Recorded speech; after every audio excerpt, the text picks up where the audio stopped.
Pared posterior de la axila. Ya conocemos mucho de la pared posterior.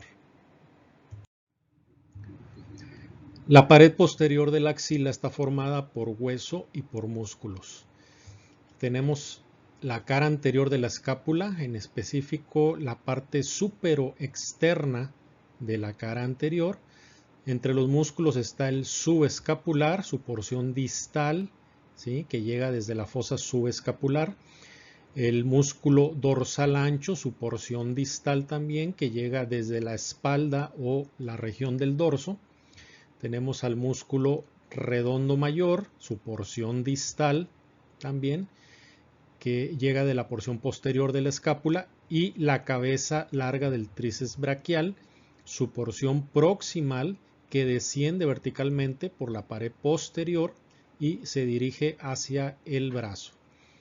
Si se fijan, de todos los músculos se señaló que era la porción distal, y solamente del tríceps braquial tenemos que es la porción proximal del músculo.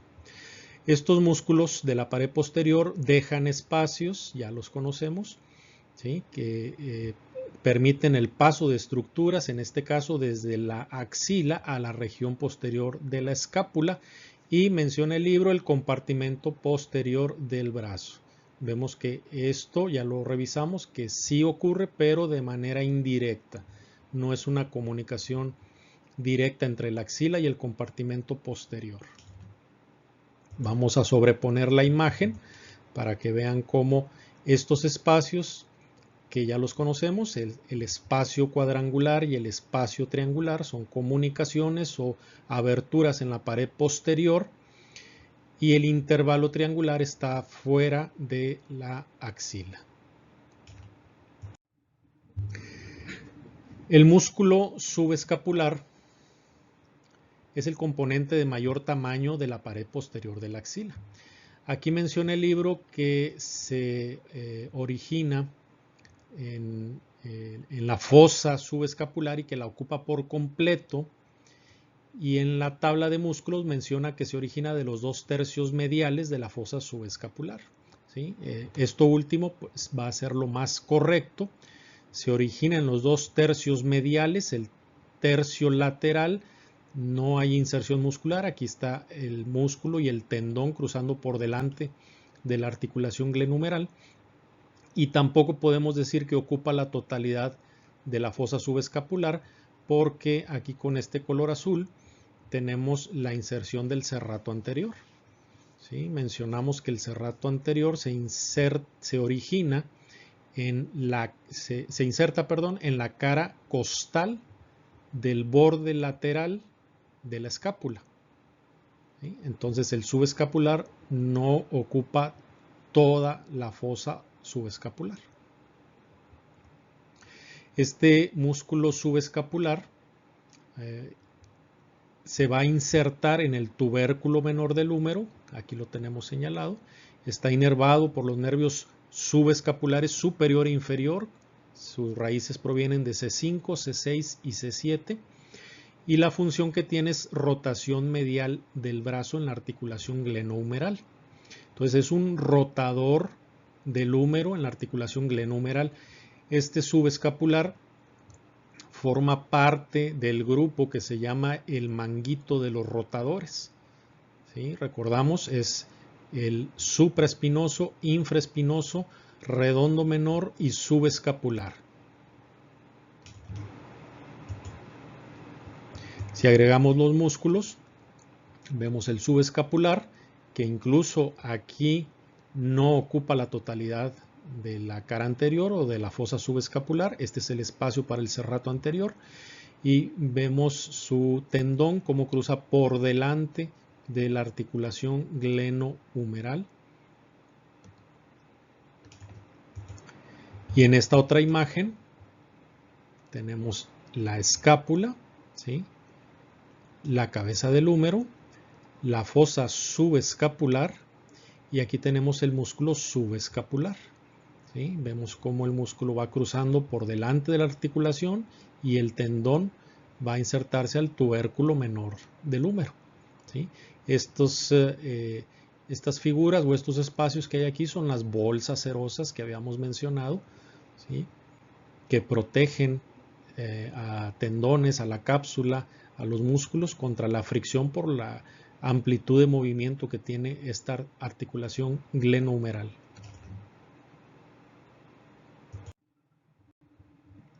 El músculo redondo mayor se origina en la cara posterior del ángulo inferior de la escápula, que es en esta zona, cara posterior del ángulo inferior, y se inserta, vean la dirección que toman sus fibras, hacia afuera, hacia arriba y hacia adelante, hacia el labio medial del surco intertubercular en la cara anterior del húmero, ¿sí? A la corredera bicipital. Está inervado por el nervio subescapular inferior de C5, C6 y C7, y la función del redondo mayor es ser rotador medial y extensor del brazo en la articulación glenohumeral. El redondo mayor entonces es rotador del húmero en la articulación glenohumeral, pero no forma parte del manguito de los rotadores, ¿sí? Es algo que tenemos que diferenciar muy bien. Es rotador del húmero, pero no está formando el manguito alrededor de la articulación, ¿sí? Entonces, mencionábamos que el nombre de manguito de los rotadores pues no está muy bien aplicado, porque de los 4 músculos del manguito de los rotadores, uno no es rotador, el supraespinoso. Y el nombre manguito de los rotadores nos puede dar la mala idea de que son los únicos rotadores del húmero, ¿sí?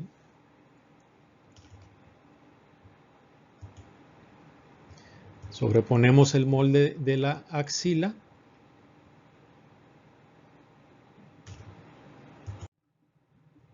El músculo dorsal ancho, que ya lo revisamos al principio de las clases. El dorsal ancho, vamos a verlo aquí también en un acercamiento de su inserción. Se origina en las apófisis espinosas de la torácica 7 a la lumbar 5 y del sacro, cresta ilíaca y costillas de la 10 a la 12. Ese es el origen, es un origen muy amplio. Se inserta en el suelo del surco intertuberositario o intertubercular del húmero. Aquí vemos al dorsal ancho. Está inervado por el nervio tóraco-dorsal, ¿sí? De los niveles C6, C7 y C8. Y la función del músculo es la de aducción, acercar a la línea media, extensión y rotación medial del húmero en la articulación glenohumeral, ¿sí? El dorsal ancho es rotador medial del húmero, ¿sí? Y no es parte del manguito de los rotadores también, ¿sí? Entonces, no quedemos con la idea de que solamente el manguito de los rotadores son rotadores del húmero.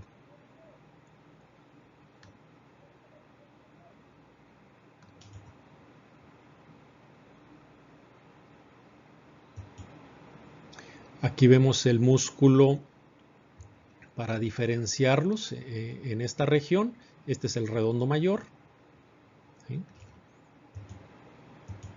Y ahora vemos al dorsal ancho y vemos las fibras cómo se van a sufrir una torsión, ¿sí? Justo antes de llegar a insertarse aquí en el surco intertubercular.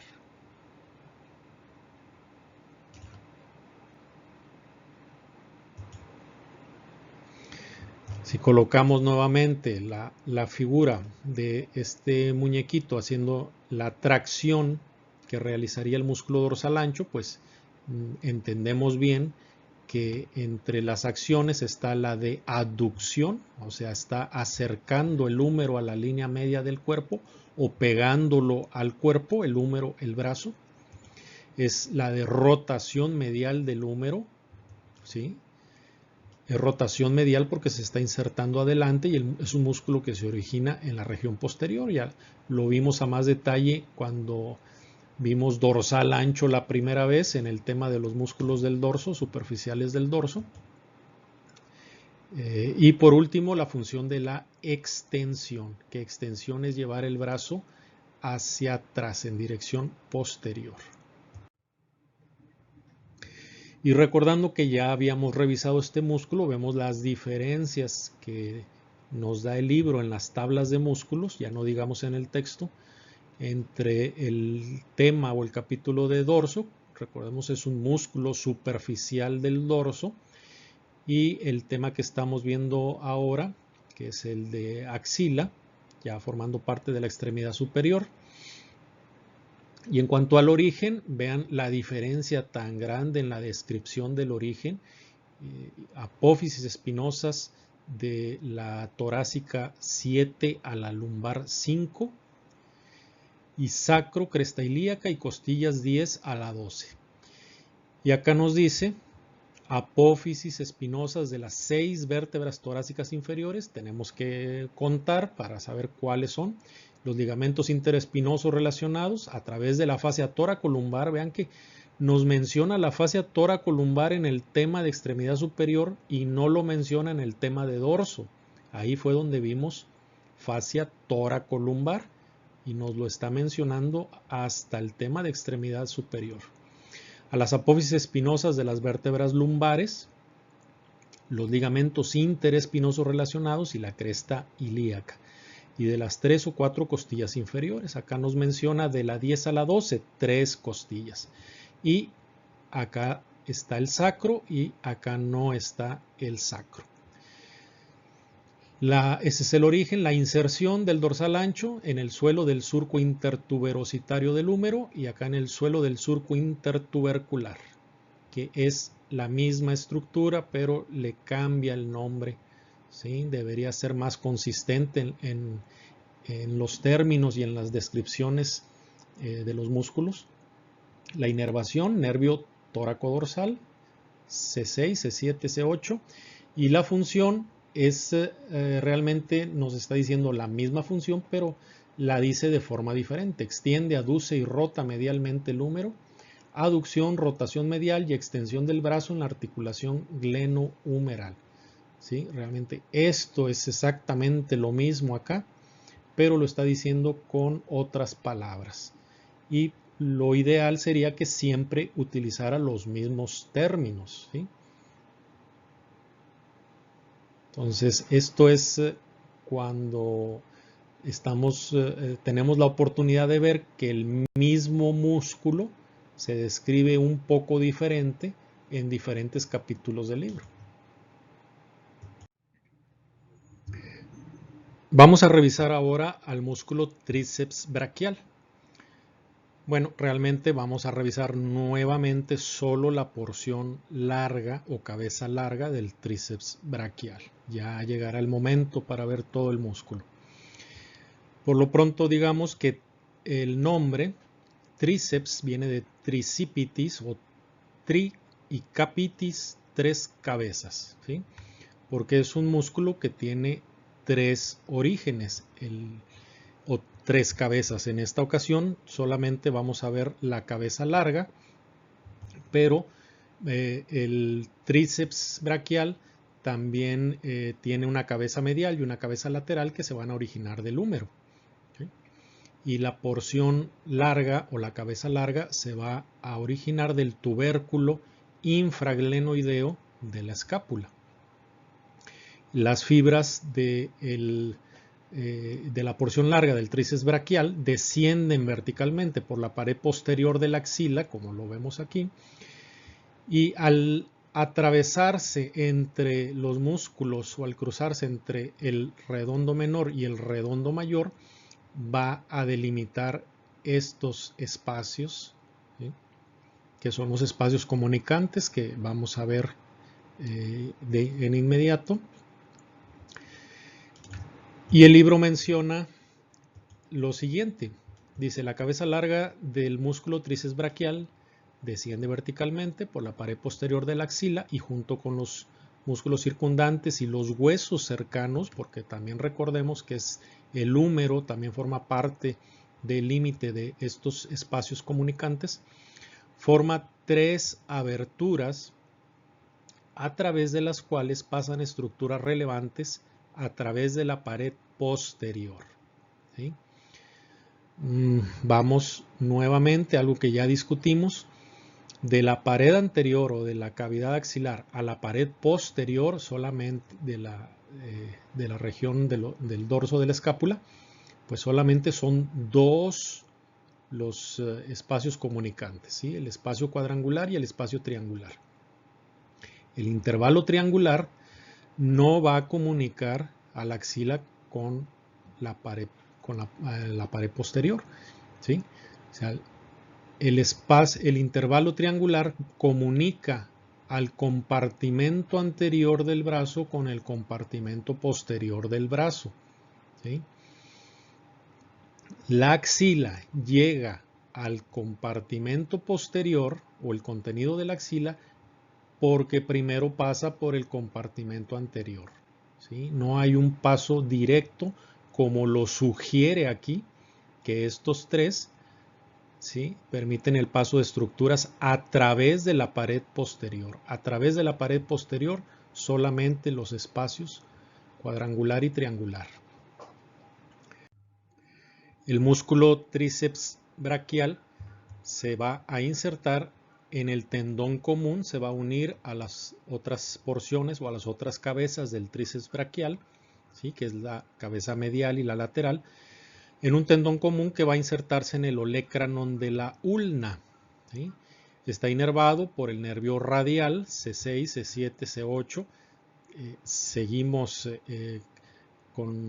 recordando lo que se había comentado de que esta es la inervación de todo el músculo y no precisamente de la cabeza larga. Lo mismo con la función. En la función nos habla de la función de todo el músculo, de las tres porciones. Es extensión del antebrazo en la articulación del codo, que probablemente la cabeza larga tiene una pequeña participación en esa función. Es un aductor auxiliar y extensor del brazo en la articulación glenohumeral. Probablemente estas son las funciones que realiza principalmente la cabeza larga, aunque son funciones secundarias si hablamos del músculo en general. Por función secundaria, pues igual podemos llamarle función accesoria, función auxiliar, ¿sí? No es su principal función ni tampoco es uno de los músculos principales involucrados en fuerza o en amplitud con dicho movimiento.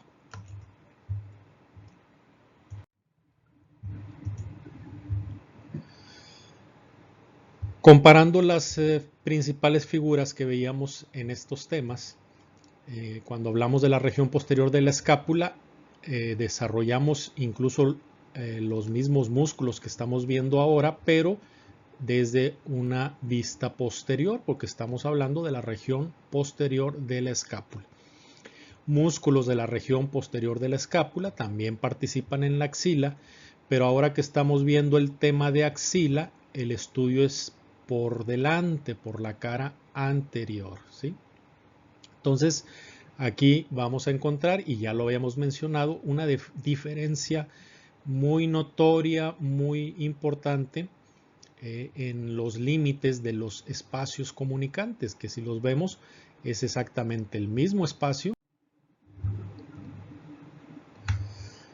Vamos a ver ahora en esta imagen, y espero que no quede ninguna duda, de cómo es que cambia, según lo vemos desde adelante o desde atrás, los límites de los espacios, del espacio cuadrangular y del espacio triangular.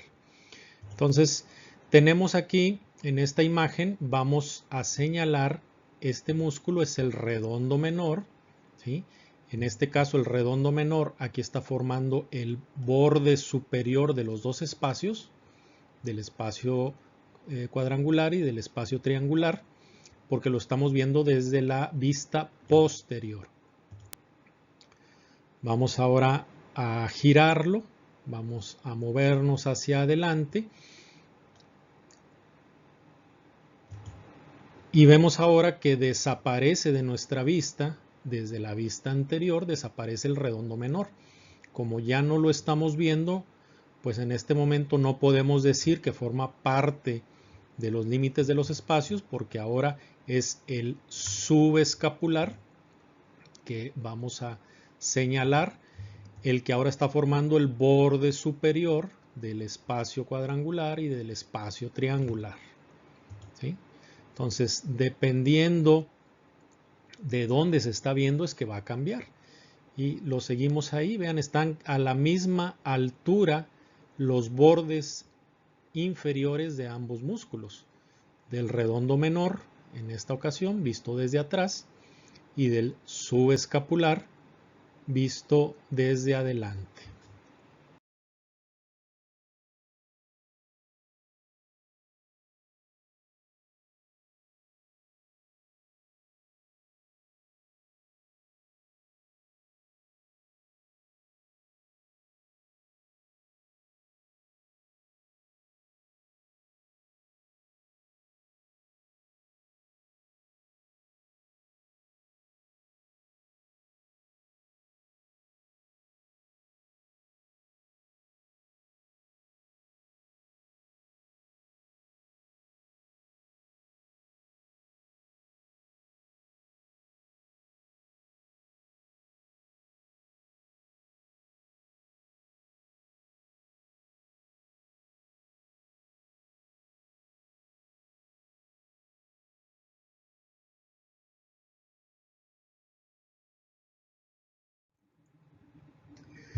Viene también la comparación porque pues da esa curiosidad de que nos describe dos veces las mismas estructuras y a veces no con las mismas palabras o los mismos conceptos.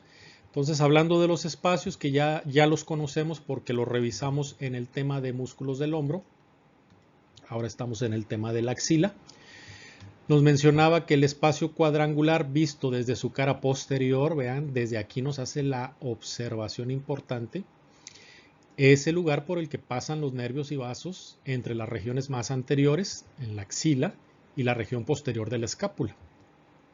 Está limitado en la región posterior de la escápula, o sea, esto es en una vista posterior, por el borde inferior del redondo menor, el cuello quirúrgico del húmero, el borde superior del redondo mayor, el borde lateral de la cabeza larga del tríceps braquial. Quienes pasan por ahí, el nervio axilar junto con la arteria y la vena circunfleja humeral posterior. Ahora en axila, el mismo espacio cuadrangular sirve de pasaje a los nervios y vasos que pasan entre la axila y la región posterior de la escápula y nos agrega la región deltoidea, algo que no nos había dicho acá, ¿sí? Si recuerdan, el nervio axilar es el que va a inervar al deltoides. Entonces, esto va a terminar hacia la región deltoidea. Cuando se ve desde la zona anterior, ya nos está marcando una diferencia con esta descripción. Sus límites están formados por el borde inferior del músculo subescapular. Vean cómo cambia. Acá era el borde inferior del redondo menor en la vista posterior. Y acá es el borde inferior del subescapular en la vista anterior. Lo demás es igual, el cuello quirúrgico del húmero, el borde superior del redondo mayor y el borde lateral de la cabeza larga del músculo tríceps braquial. Y a través del espacio cuadrangular pasan el nervio axilar y la arteria y la vena circunfleja humeral posterior, ¿sí? Entonces, vean la gran diferencia al describir los límites del espacio cuadrangular, si es que lo estamos viendo desde atrás o lo estamos viendo desde adelante.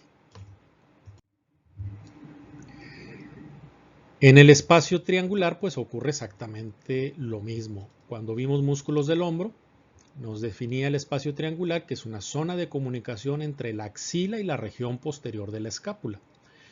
Cuando se observa desde la región posterior de la escápula, nos lo está haciendo la observación muy clara. En ese momento no nos decía por qué, de que era diferente la vista anterior, pero ya lo sabemos. Está delimitado por el borde medial de la cabeza larga del tríceps braquial, el borde superior del redondo mayor y el borde inferior del redondo menor. Y la arteria y la vena circunfleja de la escápula o circunfleja escapular pasan por este agujero. ¿Qué no es agujero? Es un espacio, también ya habíamos hecho esta corrección. Ahora en axila, el espacio triangular es una zona de comunicación entre la axila y la región posterior de la escápula. Observado desde la zona anterior, ya nos vean la diferencia, aquí nos dice cuando se observa desde la región posterior y acá cuando se observa desde la región anterior, es el borde medial de la cabeza larga del tríceps braquial, el borde superior del músculo redondo mayor y el borde inferior del músculo subescapular. Aquí es donde cambia nuevamente. ¿Sí? En la vista posterior es el borde inferior del redondo menor y en la vista anterior es el borde inferior pero del subescapular. Y por este espacio pasan la arteria y la vena circunflejas de la escápula. El que pues obviamente no va a cambiar es el intervalo triangular. También hacemos el mismo procedimiento en el tema o en la clase de músculos del hombro. El intervalo triangular está formado por el borde lateral de la cabeza larga del tríceps braquial, la diáfisis del húmero y el borde inferior del redondo mayor. Este espacio está por debajo del borde inferior del redondo mayor. Vean cómo parece que aquí el autor se da cuenta de que algo no estaba bien de lo que iba diciendo, que delimita el borde inferior de la axila, por lo que el intervalo triangular sirve de lugar de paso entre los compartimentos anterior y posterior del brazo, que es lo que venimos señalando lecciones atrás. Y entre el compartimento posterior del brazo y la axila. Obviamente que esto el libro tendría que decirnos que no es de manera directa, porque la comunicación entre el compartimento posterior del brazo y la axila se da porque en medio tiene que pasar por el compartimento anterior. Si no, es imposible que esto ocurra si seguimos las definiciones que nos ha dado el libro. El nervio radial, la arteria braquial profunda, o arteria profunda, que es la arteria profunda del brazo, y sus venas pasan por él. Ahora en el tema de axila, dice que está formado por el borde lateral de la cabeza larga del músculo tríceps braquial, la diáfisis del húmero y el borde inferior del músculo redondo mayor. Como se fijan, es exactamente lo mismo aquí. Es igual si lo estás viendo en la vista anterior que en la vista posterior. El nervio radial sale de la axila a través de este intervalo para llegar al compartimento posterior del brazo. El nervio radial sale de la axila a través de este intervalo, llega al compartimento anterior, ¿sí? Y de ahí pasa al compartimento posterior por medio del intervalo triangular. Es como debería esto estar señalado, ¿sí? Entonces, como que el libro lo quiere corregir en algo que después lo vuelve a equivocar, ¿sí?